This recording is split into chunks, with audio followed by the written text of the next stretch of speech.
Hello everyone, welcome back to my channel study with Siya. तो आज हम लोग पढ़ेंगे इंग्लिश एक्सपर्ट का क्लास 7 इंग्लिश बुक। तो हम लोग पढ़ेंगे फर्स्ट चैप्टर। तो यहाँ पे यूनिट 1 के कुछ वो दिए हैं एक्सरसाइजेस, जिसके मैं शॉर्ट्स डाल दूँगी, आप लोग जाके देख सकते हैं। और यहाँ पे हम लोग स्टार्ट कर रहे हैं इस पोएम से, द कैबिन ऑफ मिस्ट्री। तो ये एक पोएम है जिसने लिखा है जेम्स विलियम विल्ट ने। वो James William Whilt 1878 to 1967 was an American cowboy poet. ये एक अमेरिकन काउबॉय आप लोग को पता ही होगा कि क्या होता है। काउबॉय पोएट थे। He spend the major part of his life in the Rocky Mountains as a guide. तो जो भी रॉकी माउंटेन्स में जो टूरिस्ट आते हैं उनको गाइड करने के लिए ये अपने मोस्ट ऑफ द लाइफ उसमें स्पेंड किया है। Guide, care taker and a trapper, मतलब उन लोग का केयर भी किया और ट्रैप भी बहुत सारे लोगों को किए। Trapper in the sense like बहुत सारे एनिमल्स को जैसे ट्रैप करना होता है। He is known for his anthology of poems rhymes of the Rockies. तो ये अपने पोएम्स के लिए बहुत जाने जाते हैं, rhymes of the Rockies. No trail. तो हम अब ये पोएम स्टार्ट करते हैं। Have you ever felt a sense of mystery around a place without quite understanding why? Read this poem about one such mysterious place in a forest. तो ये कभी आपको ऐसा फील हुआ है कि ये जगह बहुत मिस्टीरियस है, लाइक पता नहीं, आपको समझ में नहीं आ रहा क्यों है, बस बहुत मिस्टीरियस है। कभी आप किसी घर के पास जाओगे जो अबैंडन्ड है, मतलब बहुत टाइम से छोड़ा गया है, कोई भी वहाँ पे आता जाता नहीं है, आप नहीं जानते, लेकिन वो जगह अबैंडन्ड है, इसीलिए आपको वो मिस्टीरियस लगती है। जैसे मेरे घर के सामने ना एक घर था, ऑफ कोर्स उसमें कुछ लोग रहते थे, लेकिन शाम में उसमें लाइट नहीं जलती थी। तो मुझे पता नहीं, वो घर में भले ही लोग रहते होंगे, मतलब अब मैं देखती हूँ, लेकिन जब मैं छोटी थी तब मैं ज़्यादा बाहर नहीं जाती थी, घर में ही रहती थी, तो मुझे नहीं दिखते थे जब भी मैं जाती थी। ठीक है, तो मुझे जब रात में कभी कभी शाम में मैं जाती थी तो वहाँ पे लाइट भी नहीं जलती रहती थी, तो मुझे वो जगह पता नहीं मिस्टीरियस लगती थी। तो वैसे ही आपके साथ भी कभी हुआ होगा। इस पोएम में ऐसा ही एक प्लेस है फॉरेस्ट में। तो चलिए इसे स्टार्ट करते हैं। No trail leads to this cabin, not even a blaze on a tree, hidden beneath the tall dark firs is this cabin of mystery.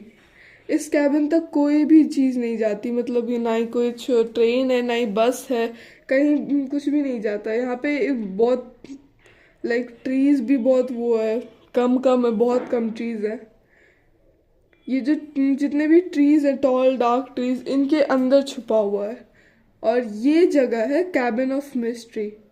No one knew its builder or when this cabin was made. Not one of his oldest trappers can explain or give any aid. तो यहाँ का कोई नहीं जानता कि इस cabin को build किसने किया है, क्या कब इसका बिल्ट हुआ था। यहाँ पे ट्रेल का मतलब है a beaten path in the woods, मतलब ऐसा जगह।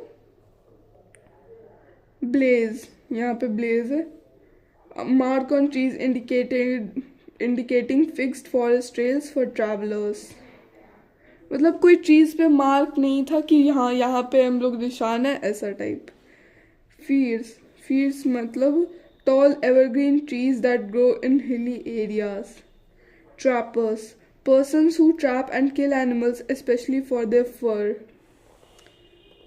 यहाँ पे किसी को भी नहीं पता कि कौन है इसका बिल्डर या कब इसे बनाया गया था। जो उसके ओल्डेस्ट ट्रैपर्स है उन्हें भी नहीं पता है, ना ही इसे कोई एक्सप्लेन कर सकता है, ना ही उसका कोई कारण दे सकता है। The stove still stands in the corner, the table all neat and clean, and the cupboard still hold its grubstake. Grubstake मतलब food or money given to a prospector in return for a share of profits. As fine as was ever seen. तो इस घर के अंदर सब कुछ साफ सुथरा है, वो स्टोव भी वहीं पे है, टेबल भी हमेशा साफ सुथरा रहता है, जो कपबोर्ड है उसमें अभी भी फूड और मनी है जो कभी यूज़ हुआ होगा, वो फूड और मनी अभी भी है, और मतलब जैसे एकदम नया घर होता है उसकी तरह है। But there are no traps or stretchers मतलब devices made of wooden boards और wire frames used by trappers to stretch and dry the fur of animals. But there are no traps or stretchers, मतलब कुछ ऐसा जो use किया जाता है, ऐसा डिवाइस जो एनिमल के फर को ड्राई करने के लिए यूज़ किया जाता है या फिर स्ट्रेच करने के लिए, लाइक क्लोथ्स बनते हैं एनिमल के फर से, तो इस हिसाब से वैसे कोई ट्रैप्स या स्ट्रेचर्स नहीं थे। So no trapper was he, मतलब जो भी यहाँ पे रहता होगा वो ट्रैपर नहीं था। नो प्रोस्पेक्टर, पिक और शॉवल। प्रोस्पेक्टर मतलब a person who searches an area for gold और ऑयल, मतलब जो होते हैं ना, खोदते हैं कोई जगह गोल्ड या ऑयल के लिए, उन्हें हम प्रोस्पेक्टर कहते हैं। तो प्रोस्पेक्टर के ना ही पिक थे ना ही शॉवल। शॉवल मतलब क्या तो कहे, जिससे गड्ढा खोदते हैं, मुझे वो वर्ड याद नहीं आ रहा, लेकिन बेसिकली गड्ढा खोदते हैं। ऑल एड्स टू मिस्ट्री, मतलब ये सब जितने भी है, ना ही वो एक ट्रैपर थे ना ही वो प्रोस्पेक्टर थे, तो वो थे क्या, वो सब मिस्ट्री करते हैं। यहाँ पे क्रॉस करिकुलर कॉर्नर पढ़ते हैं। The poem is set during the time of the gold rush in North America in the 19th century, when fortune seekers and miners came in large number to places of newly discovered gold deposits. Mining camps were often lawless and violent, and those who found the new deposit tried to keep it a secret.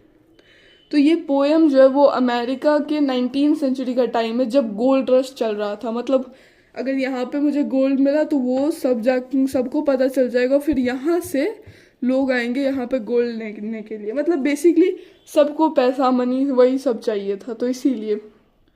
और जिन लोग को मिल जाता था वो try करते थे कि secret रहे, लेकिन खुल जाता, सबको पता चल जाता था।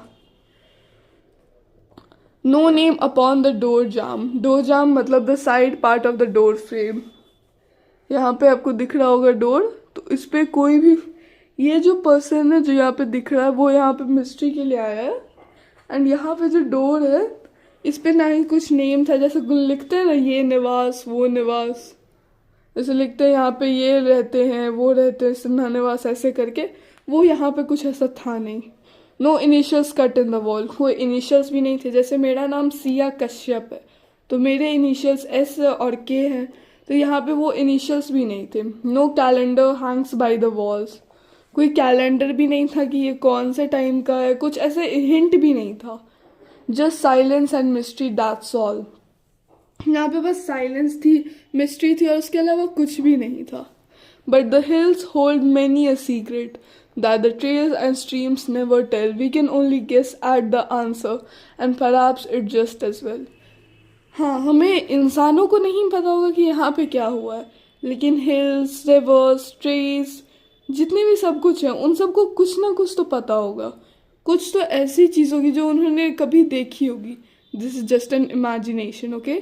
तो कुछ तो ऐसी चीज़ होगी जो उन्होंने देखी होगी, कभी जानी होगी, तो वो बस वही जान सकते हैं, हम इंसान वो नहीं जान सकते। हम लोग बस उसे गेस कर सकते कि हाँ ये हुआ होगा वो हुआ होगा। Now as I glaze at this cabin, brush almost obscuring the door. Obscuring मतलब hiding, in brush long grass means long grasses are almost hiding the door. तो जैसे इस कैबिन की तरफ ये इंसान जो है इस कैबिन की तरफ देखता है, तो बस उसे यही फील होता है कि जो घास है वो पूरा उस जगह को ऑलमोस्ट कवर की हुई है। Many moons have you guarded the secret. Many moons यहाँ एक फ्रेज है, common idioms and phrase many moons ago. This idiom means a long time ago, refers to the ancient way of calculating days with the help of lunar cycle. तो ये many moons अगो एक phrase है, मतलब बहुत time पहले, a long time ago. Many moons have you guarded the secret मतलब बहुत सारे जो मून्स है, जो नए मून्स आए होंगे, फुल मून्स आए होंगे, उन सब ने कुछ ना कुछ सीक्रेट जो है उनके पास हुआ होगा। Keep girders for many more, मतलब जितने भी सीक्रेट्स है आप और रखो, क्योंकि हमें तो नहीं पता चलना, हमें तो नहीं पता चलेगा, अब बस वो सीक्रेट्स आप ही के पास है। तो यहाँ पे many moons have you guarded the secret, keep guard for as many more. तो यहाँ पे ये चैप्टर कंप्लीट हो गया है। अगर आपको ये चैप्टर समझ में आ गया होगा तो इस वीडियो को लाइक कर दीजिएगा, चैनल को सब्सक्राइब कर दीजिएगा और बेल आइकन प्रेस कर दीजिएगा। इस चैप्टर के एक्सरसाइजेज एंड क्वेश्चन आंसर्स के मैं अलग से वीडियो बना के डाल दूंगी। So thanks for watching, bye bye.